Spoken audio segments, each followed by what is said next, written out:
It goes without saying that characters like Mario, Sonic, and Cloud have become staples of the industry, and likewise the cast that surrounds them within their game universes are equally as memorable. But could you imagine a Sonic game without Tails, or Donkey Kong fighting someone other than K. Rool? When you really think about it, we often take these characters for granted since they've been around for so long, and trying to picture someone else in their place seems impossible.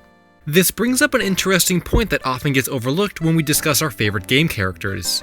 What happened to all the characters that didn't make it out of development? The ones that were drawn up and scrapped, or cancelled along with a game that never came out? While these characters might not be relevant at face value, the story of their creation and reason for staying in the past is a part of history and should be documented. So that's what we're gonna do.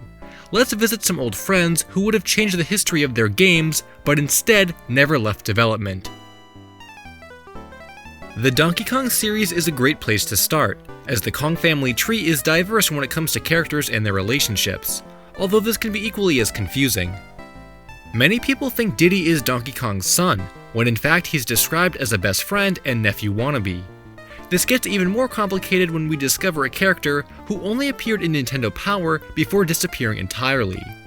In issue 69 of the magazine, a monkey character wearing a hat is seen in an article which previews Donkey Kong Land. Though this character was never given an official name, he's most commonly referred to as Fedora Kong in reference to his hat.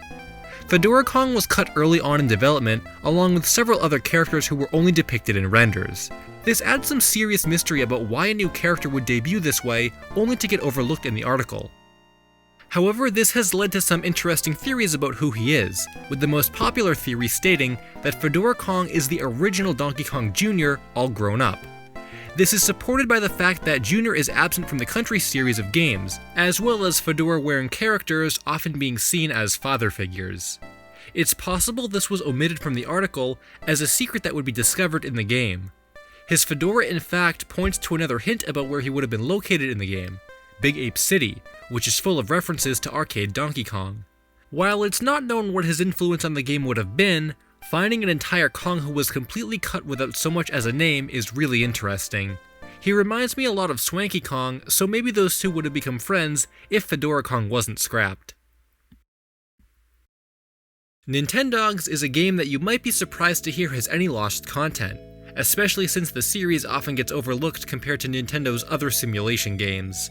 I remember playing Chihuahua and Friends a lot when it first released, but eventually moved on and skipped the 3DS version entirely. It wouldn't be until years later when a breeding rumor debate caught my attention and reminded me the series existed.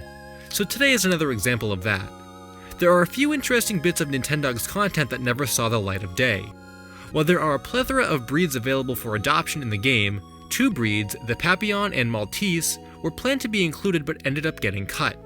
Unfortunately, no unique models of these dogs exist in the game's files, and the only evidence of their planned inclusion is Japanese text which calls the two breeds by name.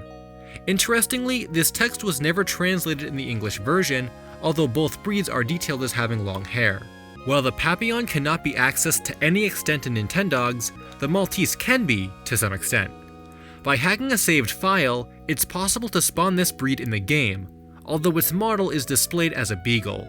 This isn't quite the same as having the real version, but the bio card does list the Maltese breed in Japanese, so to some extent this is kind of the real deal.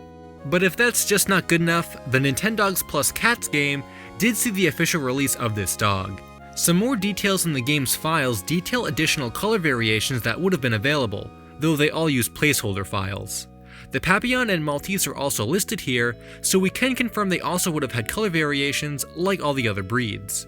Neither of the scrapped breeds are anything I would have enjoyed as a kid, although an English port of Shiba Inu and Friends is something I always hoped for, but never happened.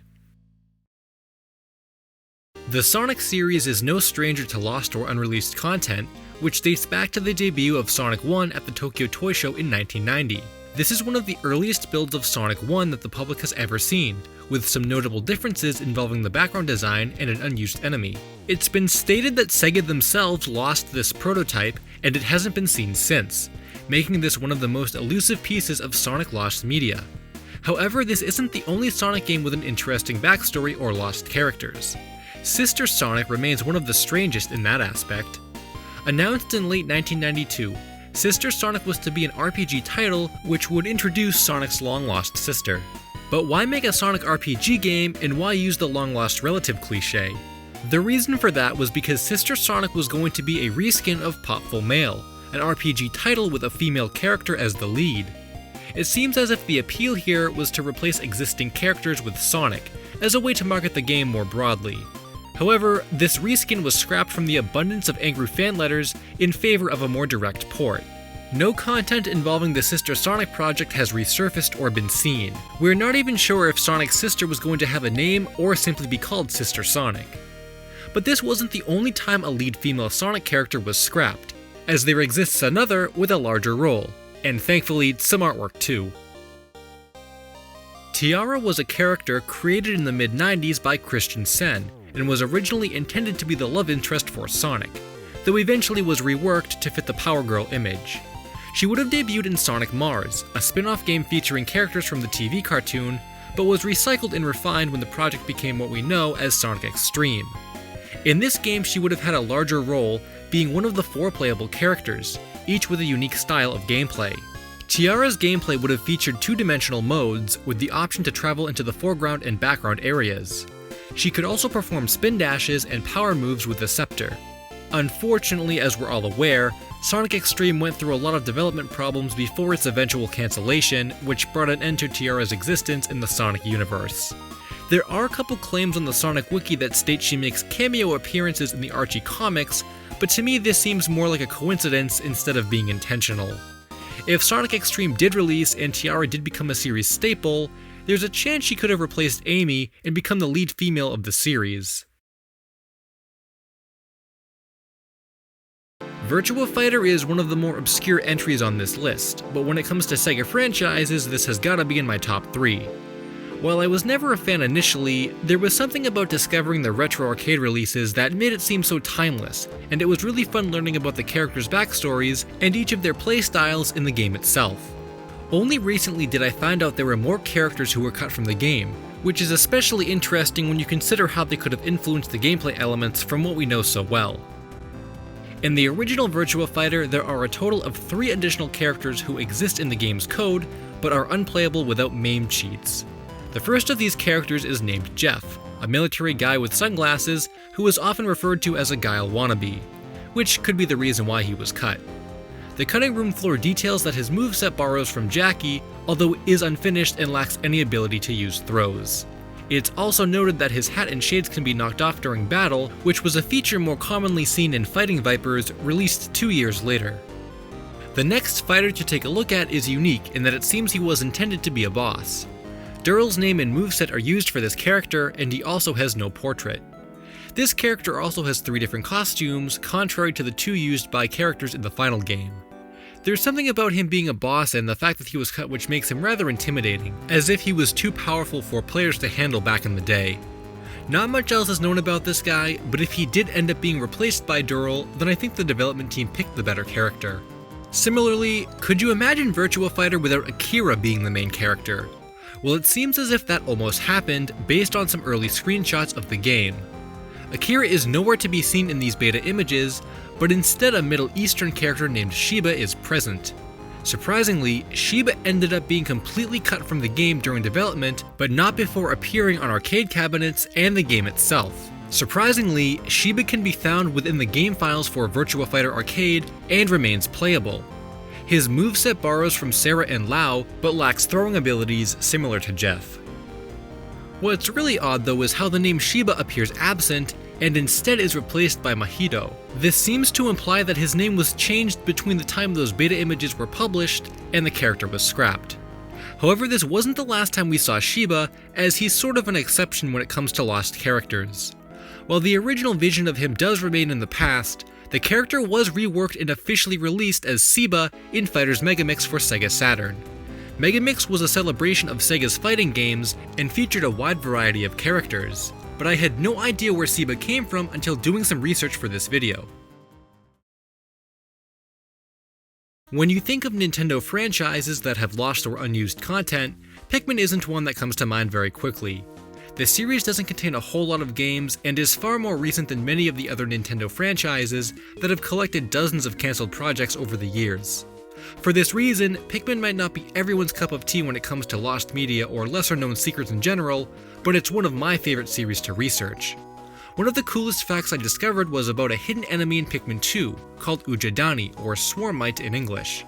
When attacked, the Ujadani generate nectar and spray drops, which are used to enhance Pikmin, though most players finish the entire game without realizing this exists. These creatures only appear in Wistful Wild every 31 days and are strangely omitted from the in-game Piclopedia. Though Ujadani aren't exactly lost or scrapped as they do appear in the game, but there are a couple enemies that never made it into the game, including the famous yellow and blue Bulborbs seen in the beta version. It's a rarity though to find information on main characters that were cut from Pikmin since there are so few, but there's a special instance where that happened. It dates back to E3 2012, during the development of Pikmin 3, when a piece of concept art was shown which depicts 4 new characters being planned for the game. From right to left we see Charlie, Brittany, and Alf, who all made it into the final product, but on the far left stands a mysterious figure who never left this piece of concept art and hasn't been seen since. This character is the 4th captain who would have debuted alongside the other captains in Pikmin 3, although it's not clear why he was scrapped or what his role in the game would have been at this time. There's speculation about his omission stemming from the fact that switching between 4 captains would have been too hectic, although this has led to a theory about where he ended up. Under all the captains are letters which correspond to the final names they were given: A for Alf, B for Brittany, and C for Charlie, with the 4th captain having the letter D underneath him. In Pikmin 3, the ship is called the SS Drake, which has led to a popular belief that this character was intended to be named Drake, and was effectively repurposed into the ship. Despite Miyamoto having mentioned 4 captains existing at the game's debut, only 3 are present in the demonstration, so it's likely he never made it into the game as a human. This is kind of a shame, as D would have been a great spiritual successor to Louis, as Alf ended up being for Olimar, but it seems being 4th in line lessened those chances. Finally, we've made it to the last character of the video, and end in a similar way to how we started, by talking about another cut Kong. However, this one has a much larger reason for being cut, and a much more dramatic backstory. The story begins at E3 2001, when Rare showed off a new game they were developing. It was called Diddy Kong Pilot, and was intended to be a sequel to the N64 title, Diddy Kong Racing. The game was being developed for the Game Boy Advance and was supposed to be released only a year later in early 2002. This didn't go as planned when the game ran into a few different problems, most notably that of Nintendo, who criticized it for being too boring. Rare was constantly reworking the title and created several builds of it, all of which were different in some way. Unfortunately, what Nintendo failed to realize when they were ordering Rare to fix up the game is that one of its characters would become abandoned, and the video from E3 2001 is the only time he existed. The character select screen of the game features well-known characters of the Donkey Kong universe, but to the left of the cast is a new Kong, intended to be a new addition to the game. Other than his appearance being that of a country hillbilly, he never appeared in any gameplay and was never selected on the character screen. We didn't even have an official name for him, so the community called him Crappy Kong and Bumpkin Kong. He did appear visually in one build following E3 2001, but he was in the process of being taken out of the game in favor of Candy Kong. So what's the deal with this Kong who existed for such a short period of time in between 2 builds for a game that was cancelled? Luckily, there's an old thread from DK Vine which discusses this character with a former Rare employee. He states, "The hillbilly was known as Redneck Kong and was a very short-lived idea from the designer of the project. That confirms it. The name this formerly unnamed Kong was given by Rare is Redneck Kong, which sounds almost as stereotypical as Crappy Kong or Bumpkin Kong, and makes me wonder if Nintendo would have made them change it had the game released." That's not the end of the story though, as you might be wondering what happened to Redneck Kong or how he's living his life nowadays. The employee goes on to state, "Don't worry about it. He's been killed off now anyway. Yes, you read that right. Redneck Kong was murdered by Rare during one of those reworkings of the game that Nintendo told them to do. Candy Kong replacing him makes more sense now, since he was dead at that point in development. I was looking through some old threads that discuss Redneck Kong, and a lot of fans were disappointed by his exclusion from the series. It's pretty strange to think that he existed for such a short amount of time, seems as if he's a joke character, was quite literally killed off, and that a former Rare employee remembered all of it. I'm sure the impact Redneck Kong would have had on the Donkey Kong series would have been immeasurable, but if there's one thing for sure, it's that he'll always live on in lost media, similar to all the characters we've met today. There's a certain kind of interest people have towards the things they can never quite obtain, whether that's the beta to their favorite game, a movie that was cancelled and never came out, or these characters who were never able to have an impact on the games and series they represent. And although it's unlikely we can ever have them any more than the information that's available, it's great to know that they won't be forgotten. Hey guys, I hope you enjoyed the video. If I missed any of your favorite lost characters, leave a comment and I could cover them in a sequel. Be sure to check out some of my other game-related lost media videos. Thanks for watching, and until next time, Finn.